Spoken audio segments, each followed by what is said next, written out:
Like, what do you mean? As a pimp. You know what pimp means. You speak English better than me. No, that is not true.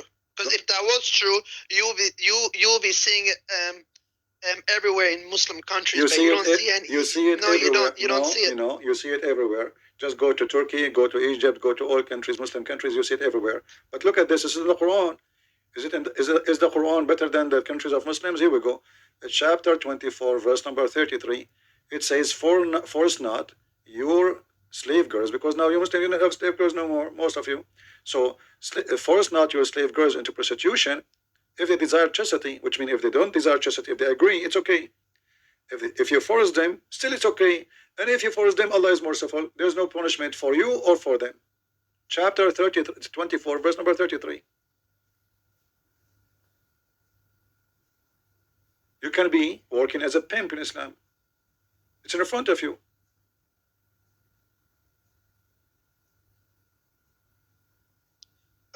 Give me 1 second. What verse is this? Chapter 24, verse number 33. Chapter 24, verse. ولا تكرهوا فتياتكم على البغاء إن أردنا تحصنا. Don't force them to do prostitution if they choose chastity. But if they agree not to be chaste, they like to be hookers, fine, it's fine, very fine. And even if you force them, Allah is all merciful. But these are only slaves. So you can work as a pimp in Islam, and the one you are now is actually more evil.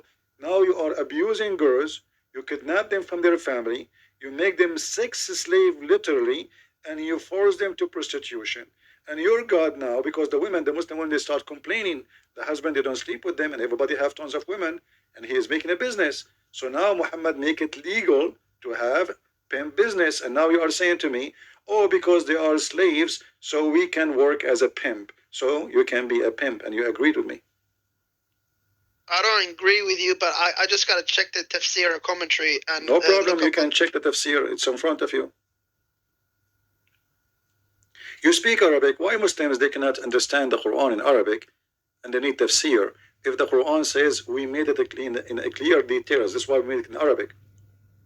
Why we made it in Arabic? To make it, in order to make it clear. Look like it's still not clear for Muslims. So Allah, He failed to make His Arabic clear to you. And this is additional proof that the Quran can't be from God, because you just said, I need to read the interpretation. Why? Because the Quran in Arabic is not clear for you, and you are an Arab. No, that's because one Arabic word can have different meanings, it multiple doesn't matter. meanings. Still, you make it more horrible. So your God is using wrong language, wrong word, because there's many meaning, and now He's confusing us more. So why in the Quran He says, we made it in Arabic language, so it make it clear. So obviously the Arabic language does not make it clear. It make it more confusing. Correct?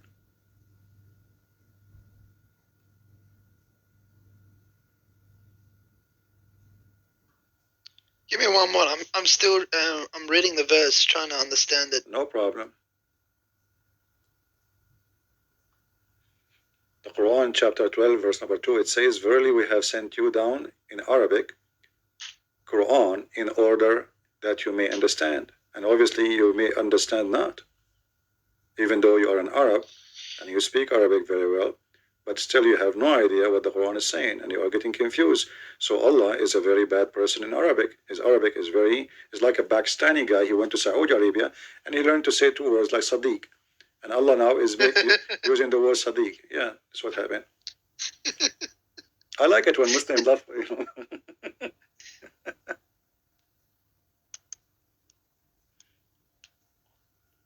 Oh, we can show you tafsir on the screen if you want. No, I'm trying to read the previous verses. No problem.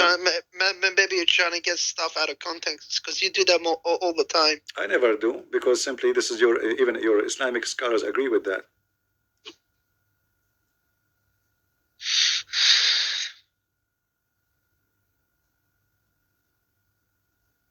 Another, I think maybe because Allah is allowing pink because they're poor. So they need money to survive. My friend, you see, don't be offended now. I'm just being like sarcastic. You are the smartest person ever in the world who called me. So I am poor, but I have tons of slaves. That makes sense. Look like only poor people, they own slaves. Rich people don't have slaves. I mean, come on, only poor people. They are poor, but they have tons of slaves, and they are beautiful girls. You see how poor they are? Well, a poor person, he can't even feed himself. So how he owns slaves? How you are poor, yet you own a human being, not cows. It's not a cow. It's not a donkey. You own humans. So how poor you are, yet you own many maids, slaves. Yeah, but it's not actually pimp. They're not actually prostitute. They get arranged marriage. What arranged marriage? It says al-bagha. You speak Arabic. Suddenly now you don't know Arabic. Does it say al-bagha? What al-bagha mean? Even your Muslim translation says, force not your maids into prostitution. Ahmad, come on. Yeah, that's true. Yeah, that's true. It's true. Okay, thank you very much. So Islam allow you to work as a pimp. But for sure, you are a nice person, you're a good man. You will not do that. Correct, Ahmad? Yeah. Okay, so you are better than Allah. Yeah, that's true. But okay, let me tell you one thing. Hold on. Though. Okay, did you just say that's true? So you agree that Allah is a bad person. You just said you are better than Allah. No, I'm not saying that.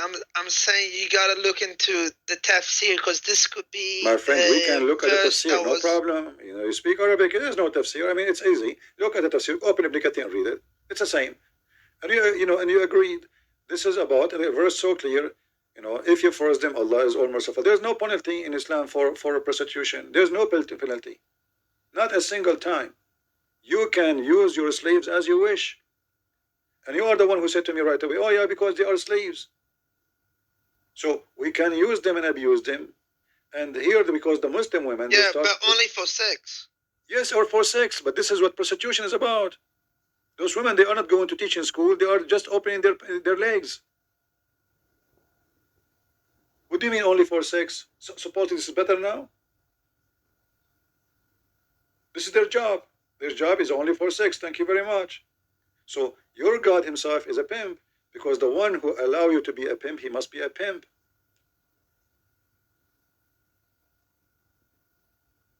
What's wrong with that?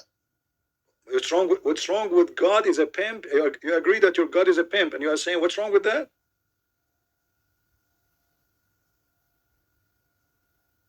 I'm saying like God is trying to satisfy our desire. What's wrong with that? Well, thank you very much. So you see, why you said to me, I said to you, what is the proof that Islam is from God? You said to me, Islam forbid every bad things. I said, like what? You said, like adultery, fornication, etc. But now you agreed that your God, Allah, he cares for satisfying our sexual needs by promoting prostitution and opening a pimp house and making temporarily sex contracts.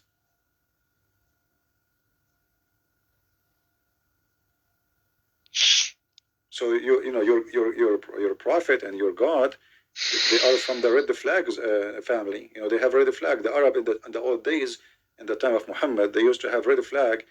If the woman she is prostitute, she have a red flag in the top of her house, so the customers will know. So your God, Allah himself, his house have a red flag. Incorrect, man. That's incorrect. Okay, that's correct. So why you don't leave Islam, Ahmad? You accept yourself. I mean, I'm sure you are a person of honor. You don't accept such a thing. Do you accept yourself that, with my respect to your family, you know, that your family, any member of your family, I'm not trying to insult, please careful. I'm not trying to insult. Do you accept any member of your family, your father, your brother, your sister, your mother, your sister, they do any of this practice? No, of course not. So why you don't leave Islam, my friend?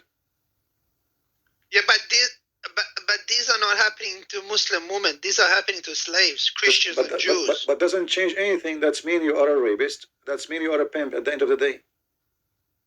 And not only that, who said that the slaves are not necessarily Muslims? Because many of them, they convert to Islam.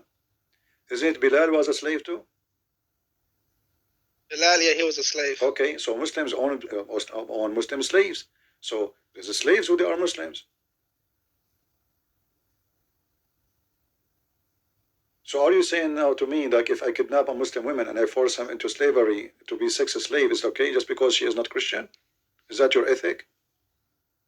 No.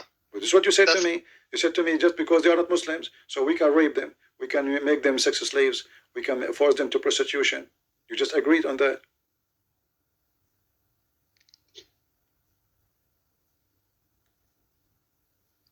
I'm saying maybe this verse was revealed at that time. For sure, it's revealed at that time. Ahmad, come on, my friend. Only at that time. My it's friend, not meant for today. Everything revealed at that time, and you Muslims, you claim that the Quran fit for all times. No, it doesn't. Because Mutah doesn't. Mutah was only practiced during the Prophet's lifetime. It's no, not practiced I can anymore. show you hadith where Muhammad practiced it during his life, and then Umar practiced it after his death, and all the caliphate they practice it. If that was the case, then how come people? How come the scholars and sheikh have forbidden Mutah? Because they say that the Prophet he allowed it, he forbid it, he allowed it, he forbid it, he allowed it, he forbid it. But this is in the hadith, and the hadith is